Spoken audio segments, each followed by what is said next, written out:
Good morning. Good morning, everybody. Welcome to another episode of The Full-Time Investor. I am Mandy Brenham, definitely a full-time investor, sometimes time and a half, sometimes double time full-time investor, but that's okay because that's the life that I've chosen for sure. So I have today with me somebody that if I'm a double time full-time investor, she's been there, done that, and has the other side of the coin to be able to share with us that there is life on the other side of pushing everything that you've got to the limit. Monica Jazik, thank you for being here today. Thank you so much for having me. I'm loving this show so far. This is so much fun. I think almost every time we see each other, we kind of have some sort of fun. Always. Well, like attracts like, right? Absolutely. So, Monica, for the people that might not know you as well as I do, why don't you share a little bit about you and Vaughn and who you are as a family and a little bit about your investing? Amazing. So, for those who don't know me, my name is Monica Jazik. I work with my husband, Vaughn Jazik, and we are full-time investors and owners of Real Property Investments, where we help real people build real wealth through real estate and alternative investments. And I'm broadcasting here from sunny Markham. The sun in my face, but she has a glow. She's always glowing. I wish. I'm looking a bit patchy now. I wish it was more of a glow, but yeah. I know there's some times that you post after, thank you to the beauty salon. And I said to my hairstylist one time, I'm like, I need to hire you daily. Like, can you just make this happen all the time? And, that's not real either, though. Yeah, well, I was there like 4 times this week, so it kind of is. But I need a lot of help. And you, Mandy, look beautiful and professional and glowing. See, I'm just a hot mess. And I need my glam squad. I need all the help I can get. Monica, you know what? Vaughn has been beside you, we'll say, for this whole journey that you've been investing, but only kind of went full time when? What was that transition like for you two to kind of go, supportive, but doing your own thing? And then, supportive, doing the things together? Well, we've always done everything together from the start. I think it's really important when couples, for couples to build together. I grew up in an entrepreneurial family, and I always watched my mother support my dad's business, and they really created their life together. And that's something Vaughn and I have always done since day one. I mean, we'll be 17 years now this February, and together for about 20 years. So, we've really we met quite young, and we really built this life together.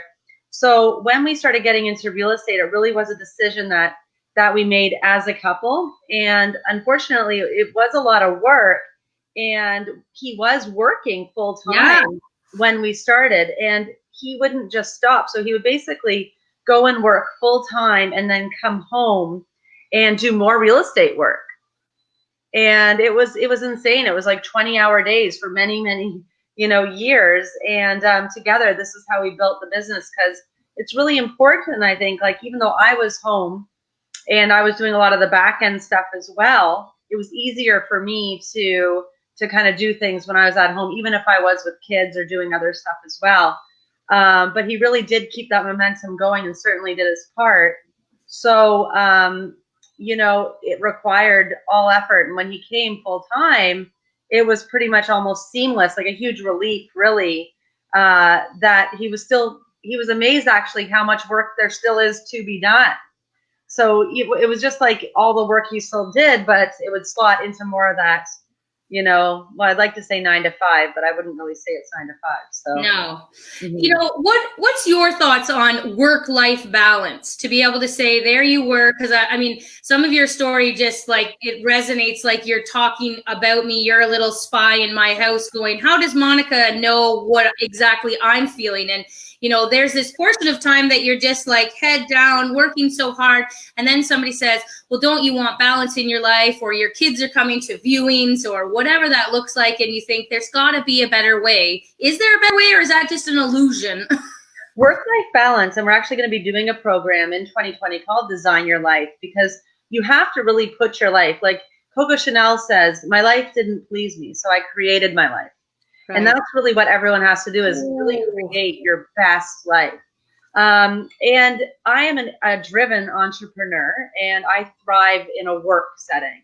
I guess you could say I'm an A player, and I could work 24 hours a day easily because I am so passionate about what I do. And I think a lot of investors, when they start out, they get so excited about investing because it's such an interesting field. You could easily work 24 hours a day.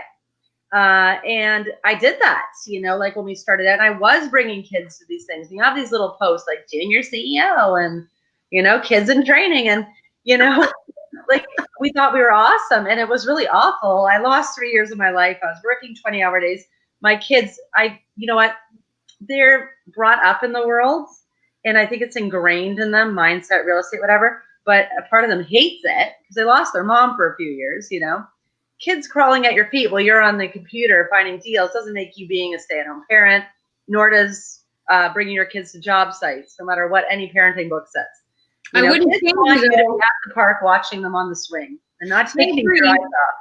I like it. But and no buts about it. The beauty of it is if there's no mistakes in life and everything's meant to happen for the reasons that it's happened, you are exactly who you are today. And I'd not change a piece of you for the experience and what you did in the past to bring you to here. Now you have taken that to say there's got to be a better way. So if there's, or a different way, or what are the other ways that we could have a little bit more of the parent, spousal entrepreneurship life balance? So what would it be that, your experienced person today say to somebody else who's like got 3 young kids, potentially another one on the way? What are you going to guide them to be able to maybe have that little bit of a design your life balance? Are you expecting, Mandy?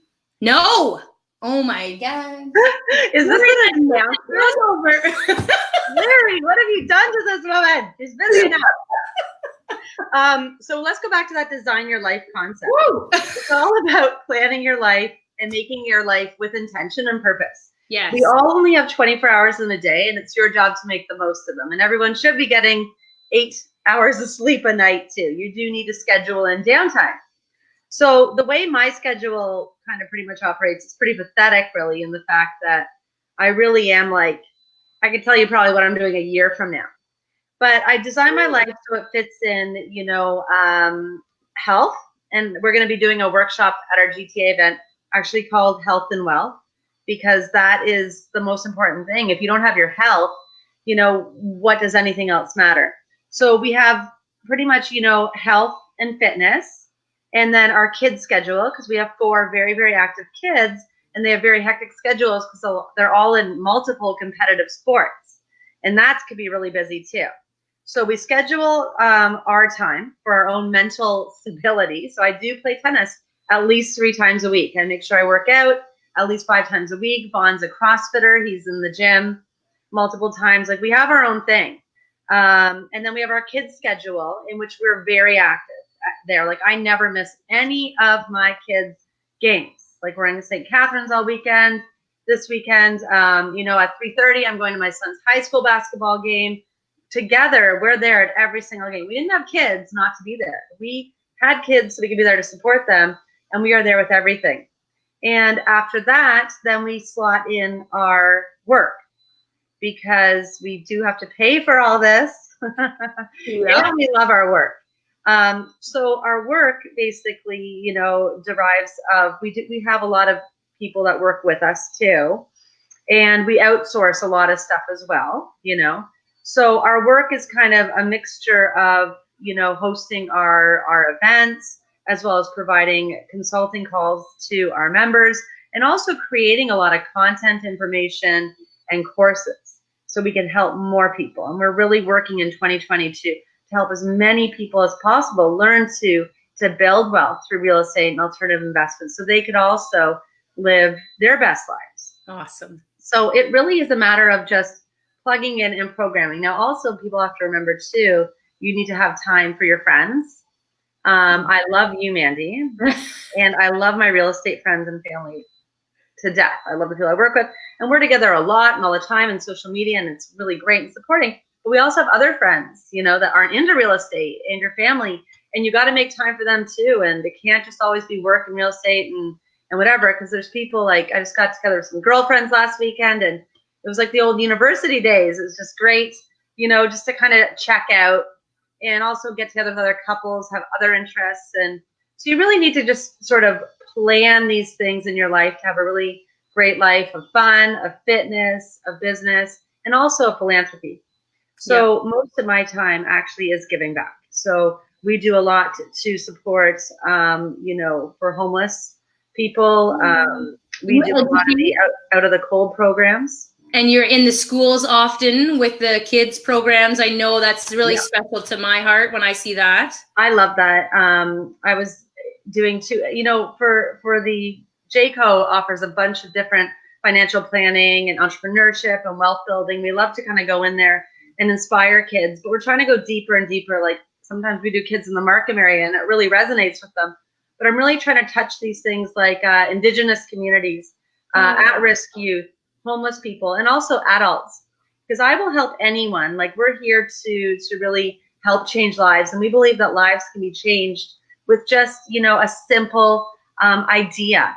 And ideas are free, and anyone can really tap into ideas, take control over their mindset, and really create that best life for themselves. And a lot of the times when I'm out there speaking at these events, sometimes it's in a gymnasium of 400 high school students, and they're all ignoring you or doing whatever, and but there's always one or two. And I always go in with the intention of just changing one life at a time. It doesn't matter if, they think you suck and who's this old person up here. Why she whatever. Well, and I even remember one time I went there, even the teachers are kind of ignoring you. Yeah. They're on their phone or I'm like, you should be listening to this. And so if I want to get their attention, I do say obnoxious things. Because you know me, Mandy, I'm like 99% sarcasm. Too, right? I'll say things like, while I'm standing here volunteering my time with you, I'm making money. And then they all kind of glare at me. They don't like that very much. But that's all right. The kids love it. They're like, yeah. I've been getting a lot of recognition. Are people reaching out about my rent day dance, and and I'm both sides of that. To be able to say, I shared a really warm-hearted story of a tenant, and and how he affected my life, and to the bone. And he's more than a tenant, and he's just a beautiful human being. And then in the 2 weeks later, you're excited about the rent dance. So it's like you're teaching people. The rent dance? What's that? The rent dance? Yeah. Can we do it? Yeah. Together? Tell me how to do it. We could do it together. On the 1st of every month, you have to post that you're doing the rent dance. Can we do it now? No, we have to do it on the 1st. I will message you, and we can do a live on the 1st where we both do the rent dance. Absolutely. And have this? Well, I do it me all the time. Like, the money flowing, but there's other, like Alfonso Cuadra. He's got quite a Spanish dance. So we're trying to start a little bit of a trend. Everybody #rent day dance, and it's the other side to be able to let people know that yes, we're rental housing providers, and we're providing this housing, and it's to families and to humans in general. It's all this. But on the other side is the fact that this is a business and we're getting paid for people to have these houses. We have a question here from Rasna. Do you know Rasna Aurora from Ottawa? I do. I think we're Facebook friends, are we not? So she asks, I'd like to ask them why they are so against mailers, though, or wholesaler tactics, especially as investors. I'm genuinely curious about that. Do you? Oh, now I remember this whole conversation. Oh yeah, here we go. I don't. I don't know. Well, I always get I guess, Mandy, we've been in this business for a while, and we're going to be putting out a bunch of courses actually in 2020. The real way to wholesale, the real way to flip homes, the real way to RTO, the real way to assign. There's so many different hooplas about this, and I think that we've been in it for a while. And I know where people are when they start out. I was even having a conversation with a good experienced friend today who does mailers. And there's mailers and then there's mailers, okay? So you go to these courses, you drop 6 figures, and then what do you come out with? We buy cash for homes, put up bandit signs, put this and that. So sometimes, when we get these things, I have a bit of go at people because I can see through BS pretty fast. I have people who do this full time, all the time. Their mailers are pretty darn good because it's a sophisticated mailer. It's more of a sophisticated marketing piece. Then you get these little Mickey Mouse things. You can see through them 2 seconds flat. So I got a yellow letter. It was literally yellow. Really took that very literally. And it was the printing handwritten to give that personal touch, but of course it's photocopied because it's not really handwritten. And it says everything that you want to hear that you pay in these silly courses. So it was pretty much real estate 101. So I just posted it online and said, look what I got. Let's have some fun here. And I gave him a shot. I let him in the house. I did whatever. I said, we have bets going, you know, online. 9 out of 10. Even our friend who's in the area is like, yeah, I get these all the time. It never goes through. So it's really frustrating to see if you're an investor and you're going to do mailers and yellow letters and do it, be prepared to, you know, see things through, because actually this was an amazing opportunity, amazing deal. I'll sell the house. I don't care. I'm not married to any of my properties. You know, if he wanted to go in and they put a good price, I was willing to participate. I was probably one of the few people who responded. And I don't know if they had any idea who I was or who's whatever, but it is kind of funny when, you know, you do these things and you end up interacting with people on the other end too. Okay. So that in that case, it was pretty much, you know, it fell through. Yeah. So then they sent me another letter, this exact same letter, like a month or 4 months later. Property or to a different address? The exact same property, the exact same address. Okay. So the joke on here was, here we go again, you know, here's the mailer again. And then I guess a lot of people hopped on, what's wrong with mailers? Da, da, da, da. Okay. Yeah. I don't know. People say stuff all the time. On my Facebook page, I'm pretty light. Yeah. I'm not really into getting debates and arguments and whatever. And you know me, I'm pretty easygoing. And I'm 99.9 sarcastic most of the time. Because we're all about fun. And we're just here to have fun and keep things light. So that was, Razma, that was the whole situation with the mailer. Yeah. Mm-hmm. There was somebody, same thing on one of these groups, and she said, looking for a JV. And I thought, I'm just going to kind of message her. I didn't tell her if I was the financial partner or the working partner, because I kind of wanted to see where she was.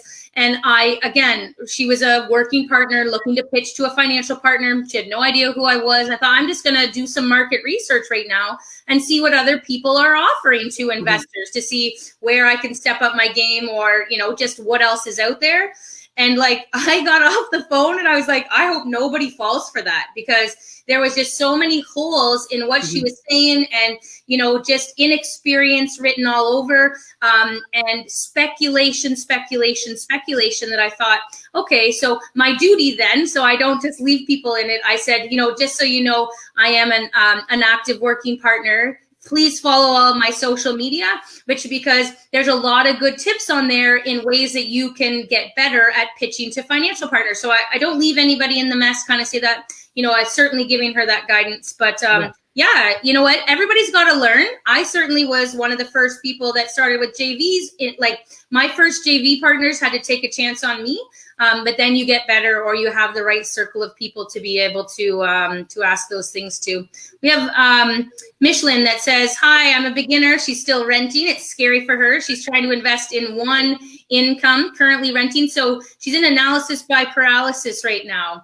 What do you suggest to people who are, you know, potentially in a situation like that? And how do you get over analysis by paralysis?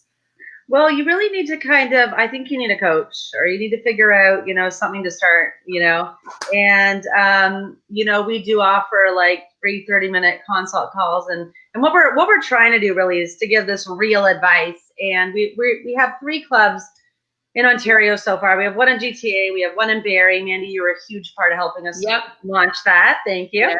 And we have one in Burlington. We're actually opening up a few more all over. We have one in KWC, Peterborough, and possibly Windsor's even coming out.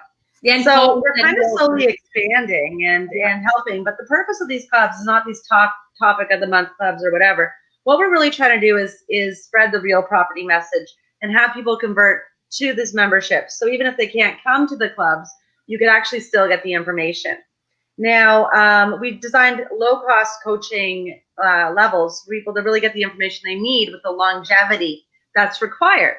So what the first thing we really do is really figure out, and this is what I would do to help any beginner investor, is what is it exactly that you are looking to do?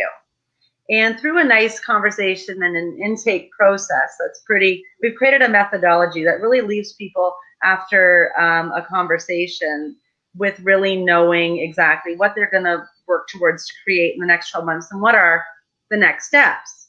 Now, as a beginner investor, I have no idea where you're at, what you're able to do, what you've currently done. You say you're renting, you don't have your personal residence. I don't know how much money you have. I don't know what your job situation is. All this stuff kind of goes into it. So we're able to either A, line you up with the right professionals so you can get started, and people can act in as little as 6 weeks. They could be on their first investment property. But if people are coming to me and they have challenges and situations like I have no money or I have no buying power, well, then this is something also, because you have to remember, I used to start off as just real estate investing, but now we are wealth builders. And there might have to be some wealth actions and tips that you need to take in order to get to that stage. And that could be something that you could be working towards. So we really help people get the clarity, and the clarity really is, what can I do? What do I want to do? Does this fit with my life? A lot of people pick different strategies that really don't fit with their lives. Like, when I was saying at the start, I want to be home with my kids. Now I'm going to go out to Timbuktu and flip homes. It's not going to fit with your life. You cannot physically be home while you're out flipping homes. Or, I want to buy properties for long-term holds. So now I'm going to be a rent zone. Once again, it's contrary, goals. Is it often that people will say they have a cash flow goal, they have a cash need? Like, do you find that people are designing their what they want around a cash portion, or is that asked backwards to you to be able to say, like, my calendar is filled up with the non-tangibles, and then the cash reasons kind of fill that in? Mm-hmm. Well, normally it's kind of funny because diversification is amazing and it's huge, and you can diversify amongst real estate as well. So every healthy portfolio should consist of, investing for cash flow as well as investing for long-term goals. And each type of strategy can accommodate, each situation.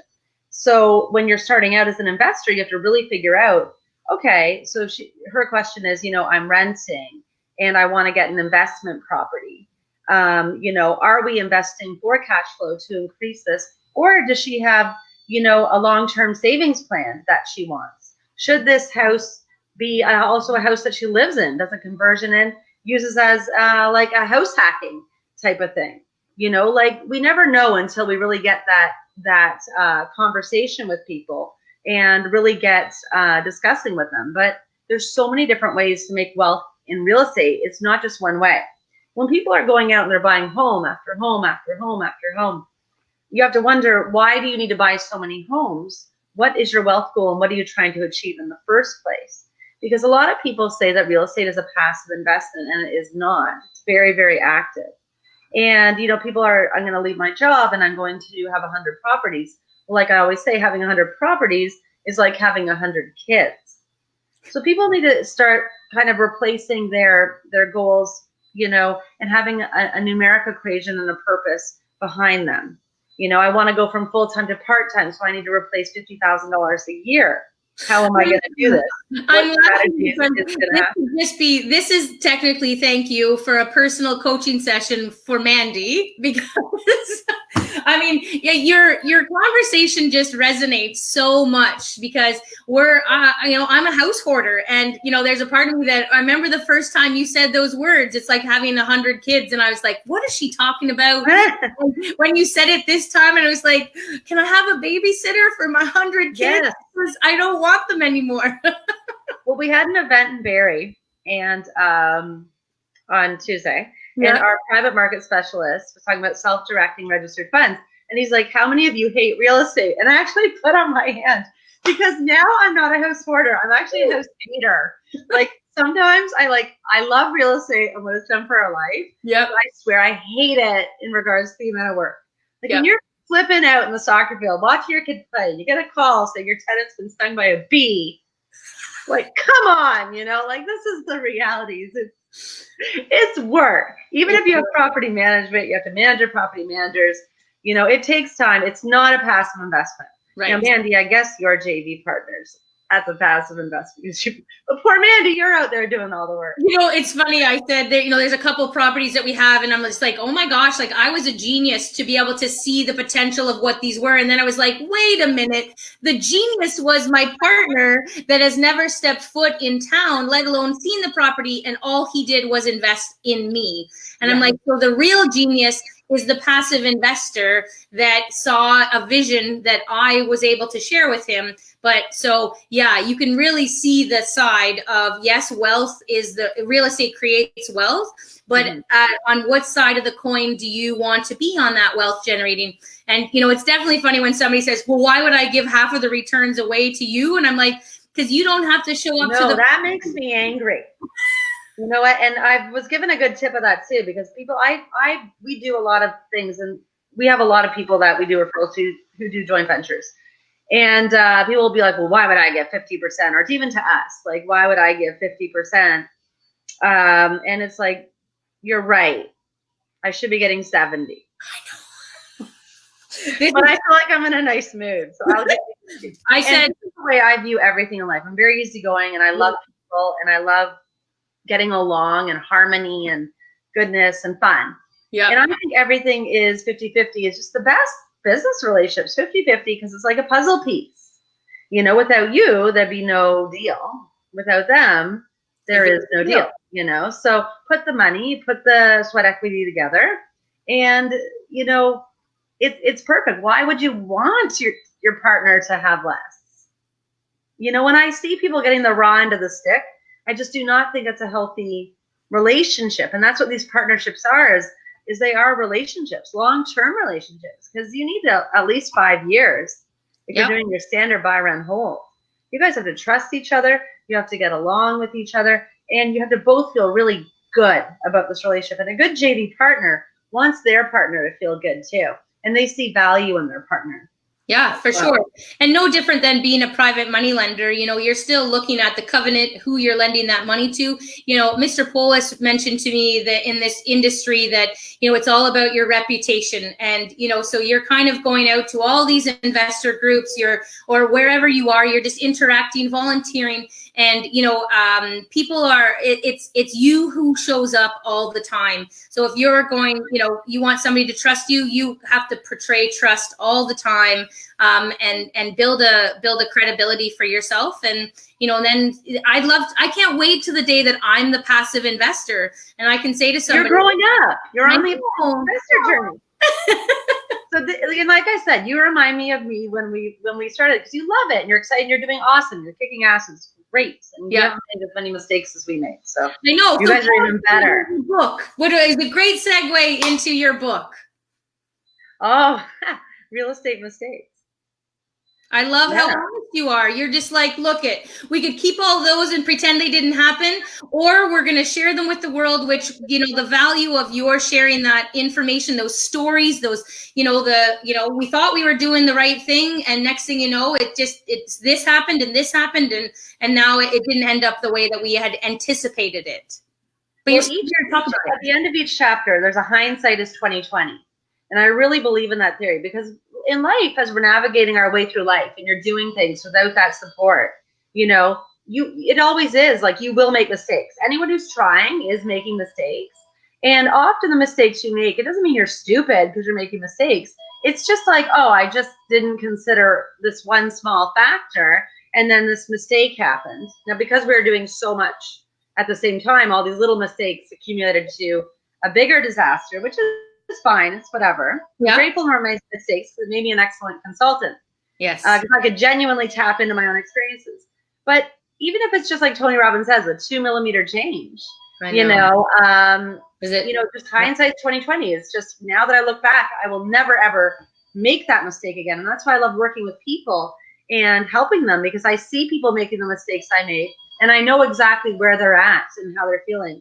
And as you progress more and more, Mandy, and you're doing so amazing, your priorities will change. Your strategies change. Like, we love passive investments. I'm mainly a passive investor, but it also becomes easier. So like, even the house flip we did this summer, I didn't see that coming. No, it just happened. And like, our life is real estate, and it will happen. I'm presented with opportunities every day.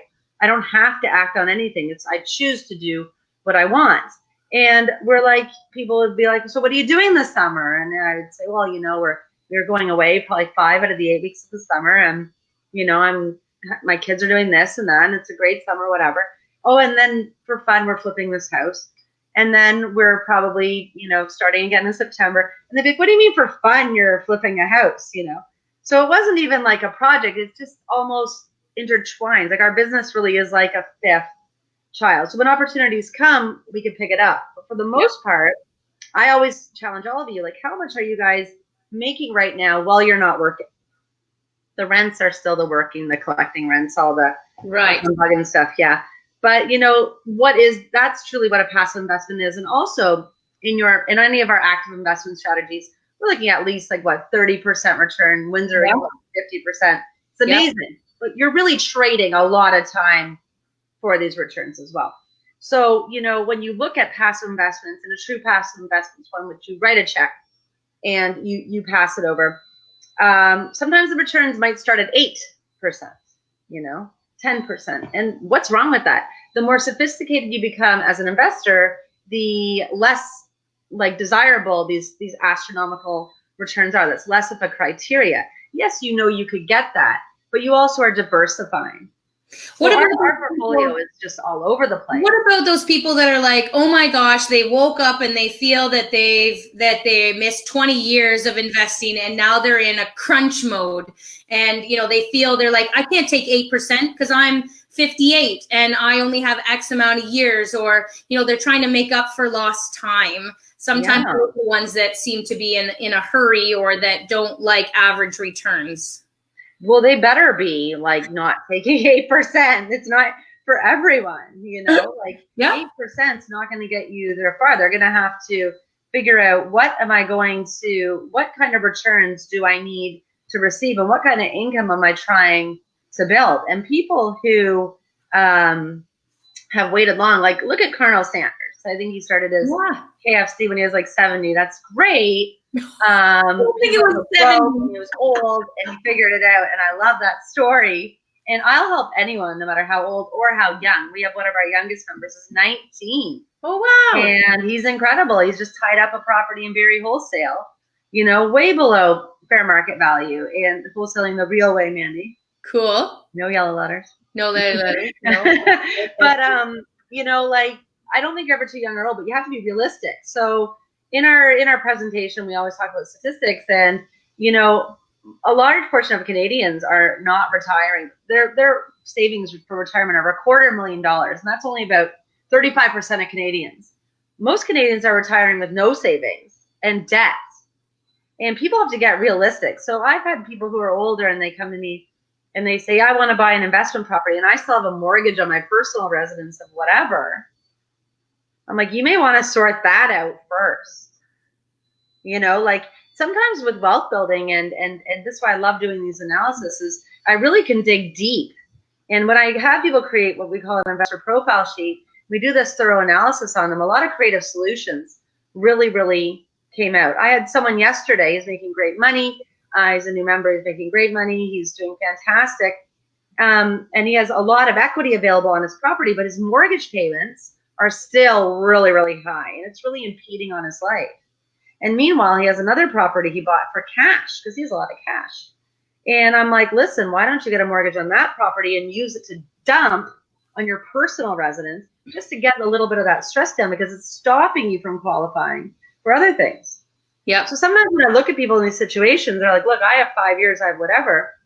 They might want to entirely sell their personal residence and create that, or they might want to create a strategy using some of that leverage to get a big cash dump to really pay off, to secure their retirement. So I want Canadians to be able to retire, and a lot of Canadians cannot afford to do this. Helping Canadians retire, helping students not have student debt, helping millennials become homeowners, helping people have more time to care for their aging parents as well as their kids. I mean, no one has any money this day and age. This whole way of investing is so archaic. More and more people are fitting that criteria that you just said. You're peeling back the onion because, if you were to say, what's the return that you want to make on your investment? How much do you want to make in cash flow of the month? Really, you're saying, how much do you want to be able to be beside your ailing parent when they're in, and no amount, and that's kind of the question that is deep down inside. I'm getting the wrap up. Oh, I love Larry. We all love Larry. But yes, so thank you. I love those questions that you're able to go, really, what are you asking me here? And People need to get real.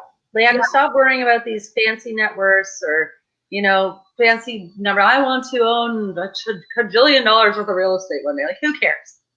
I don't care. You don't care.